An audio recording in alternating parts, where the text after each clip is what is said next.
السلام علیکم ورحمۃ اللہ وبرکاتہ.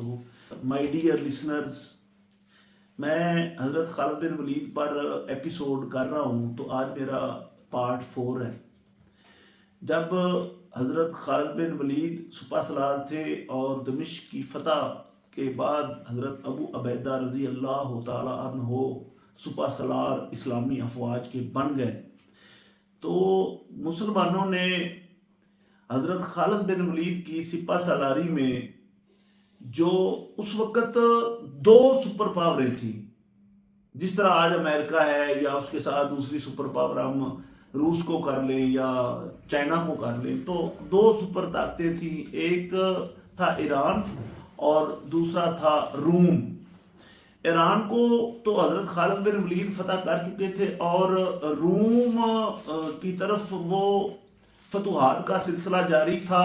بہت بڑا شہر دمشق فتح ہو چکا تھا اور بہت سارے علاقے فتح کرتے ہوئے حضرت خالد بن ولید حضرت ابو عبیدہ رضی اللہ تعالیٰ عنہ کی کمان میں فتح کرتے ہوئے آگے بڑھ رہے تھے. اور انطاکیہ میں شہنشاہ روم ہرقل، جو بہت بڑا جنگجو تھا اور بہت ایک دلیر نڈر شہنشاہ تھا، تو اس نے دمشق کی فتح میں رکاوٹ ڈالنے کے لیے بڑی حتی الوسع کوشش کی، لیکن وہ حضرت خالد بن ولید اور حضرت ابو عبیدہ رضی اللہ تعالی عنہ اور ان کی افواج نے مل کر اس کو بھی فتح کر لیا.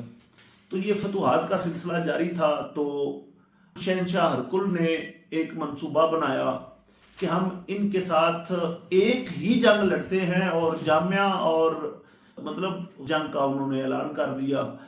اور جو مسلمانوں کے جاسوس تھے انہوں نے خبر دی آ کر حضرت ابو عبیدہ رضی اللہ تعالیٰ عنہ کو کہ ان کی تعداد 2 لاکھ ہے.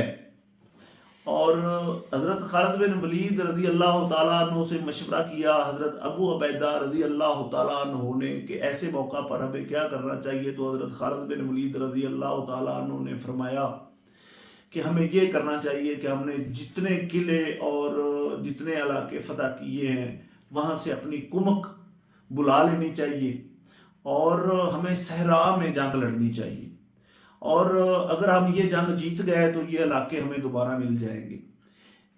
تو حضرت ابو عبیدہ رضی اللہ تعالیٰ عنہ جو سپہ سالار تھے حضرت عمر فاروق رضی اللہ تعالیٰ عنہ کے حکم سے، تو حضرت ابو عبیدہ رضی اللہ تعالیٰ عنہ حضرت خالد بن ولید سے مشورے کے ساتھ چلتے تھے.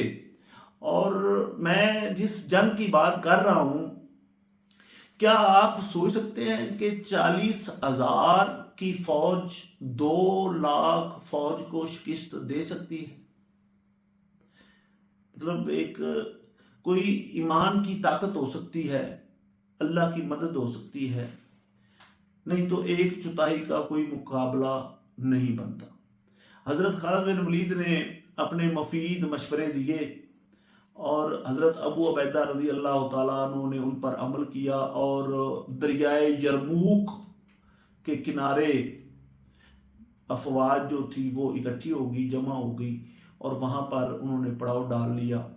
اور سامنے آ کر جو شہنشاہ ہرقل تھا، اس کا جو سپہ سالار تھا مہان، اس نے 2-3 سالار صلح کے لیے بھیجے. تو حضرت ابو عبیدہ رضی اللہ تعالیٰ عنہ نے صاف جواب دے دیا. انہوں نے کہا کہ اسلام قبول کرو اور یہ علاقے ہمارے ہوں گے، شام کے جتنے بھی علاقے تھے یہ ہمارے ہوں گے، اور آپ ہمیں جزیہ دیا کریں گے. تو انہوں نے کہا کہ ایسے نہیں ہو سکتا، آپ سونا چاندی یا سکے لے اور آئندہ کبھی بھی ادھر رخ نہ کرنے کا آپ اعادہ کر لیں. تو اصل میں یہ جو جنگ یرموک کی میں بات کر رہا ہوں، جو جنگ یرموک کی جو جنگ تھی نا، یہ فیصلہ کن جنگ تھی کہ سپر طاقت مسلمانوں نے ہونا ہے یا عیسائیوں نے ہونا ہے.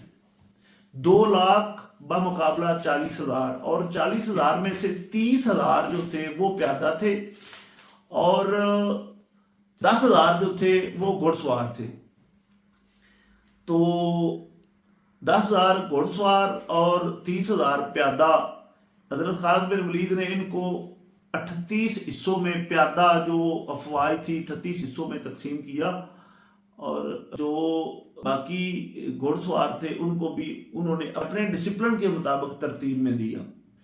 تو میں مختصر بیان کروں گا کیونکہ جنگ یرموک کو جتنا بھی ہم تفصیل سے بیان کریں گے یہ اتنی لمبی ہوتی جائے گی.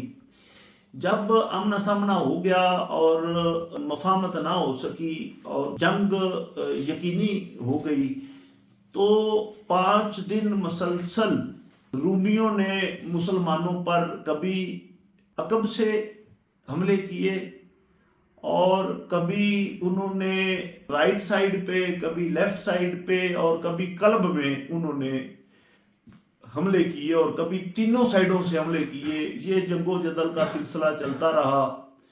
اور میں آپ کو بتاتا چلوں کہ جو ترتیب تھی وہ اس طرح تھی کہ جو تھے مسلمان ان کی اس طرح طویل جو لمبی ایک لائن تھی وہ 11 کلومیٹر کی تھی، لیکن رومیوں کی جو 12 میل طویل صف آرائی تھی، اور ان کی صفیں صرف آگے نہیں تھی، اس کے پیچھے بھی صف تھی، اس کے پیچھے بھی صف تھی اور اس کے پیچھے بھی صف تھی، کیونکہ ان کی تعداد 2 لاکھ تھی اور مسلمانوں کی تعداد 40,000 تھی.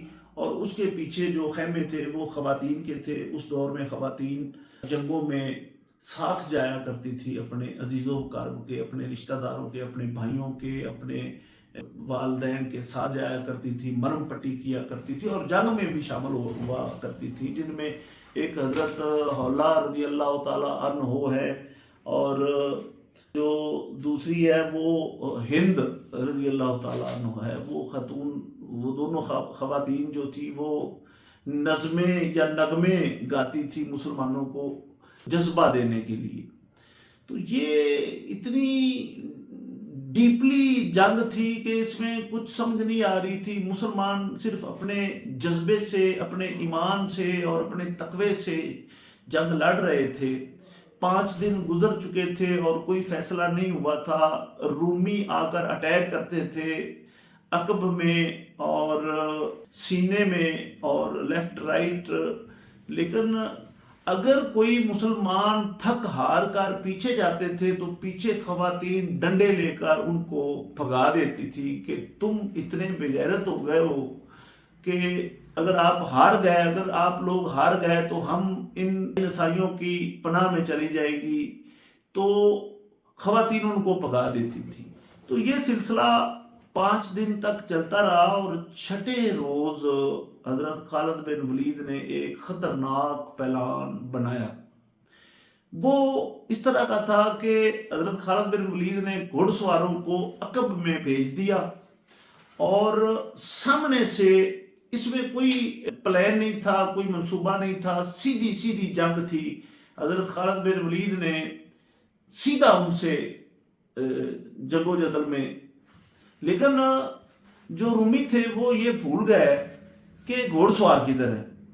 تو دو بدو جنگ شروع ہو گئی اور مسلمان جو تھے ان کو برتری حاصل ہونے لگی اور رومی کٹنے لگے، اور کٹتے کٹتے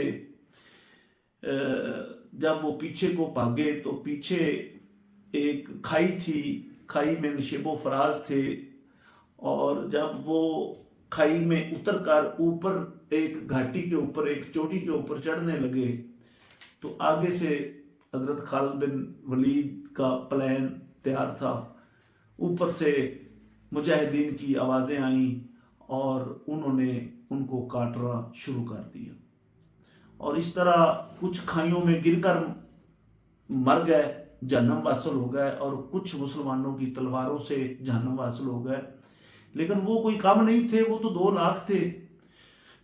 تو وہ کٹتے مرتے بھاگ رہے تھے. کچھ مارے گئے اور کچھ بھاگ گئے.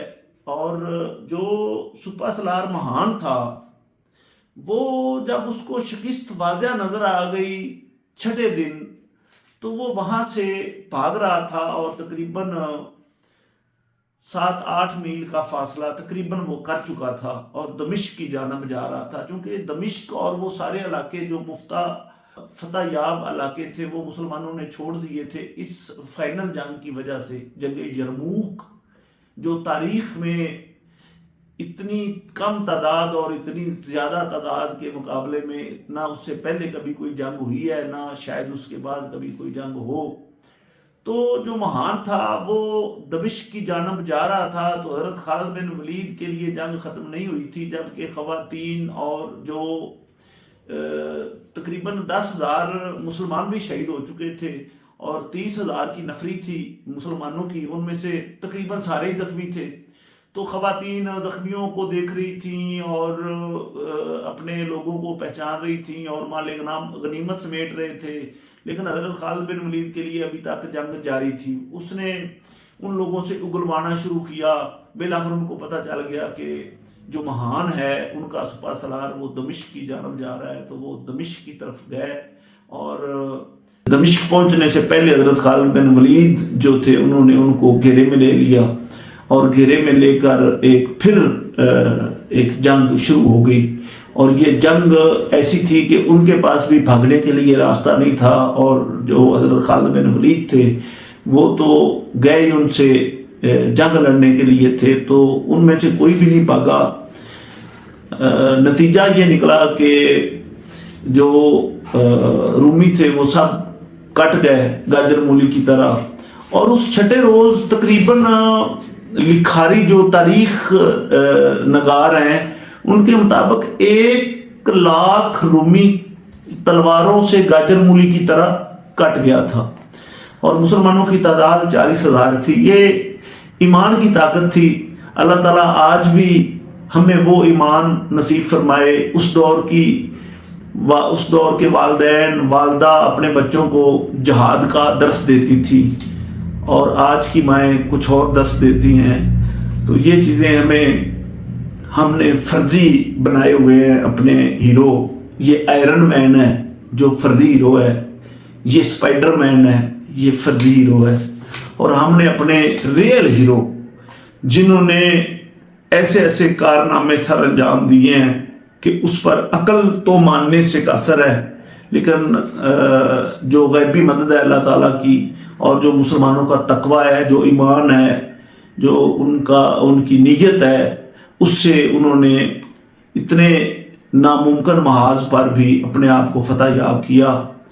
تو مہان کو ایک نامعلوم مجاہد نے اندر داخل ہو کر فوج کے وہاں جا کر اس کو جنم حاصل کر دیا. تو یہ جنگ یرموک کا مختصر احوال میں نے آپ سے عرض کیا ہے. اس میں بہت ساری باتیں رہ گئی ہیں کیونکہ ان 6 دنوں میں کس طرح جنگ ہوئی، اور اگر یہ سب کچھ میں بیان کرتا تو بہت وقت لگ جاتا. تو میں دوستو اجازت چاہوں گا آپ سے. یہ پارٹ 4 ہے حضرت خالد بن ولید پر جنگ یرموک کا. تو اس کے ساتھ ہی میں اجازت چاہوں گا. آپ کی محبتوں کا طلبگار وسیم منشا ڈوگر یوٹیوب چینل پر مجھے سبسکرائب کیا کریں، لائک کیا کریں، شیئر کیا کریں، کمنٹ کیا کریں. والسلام.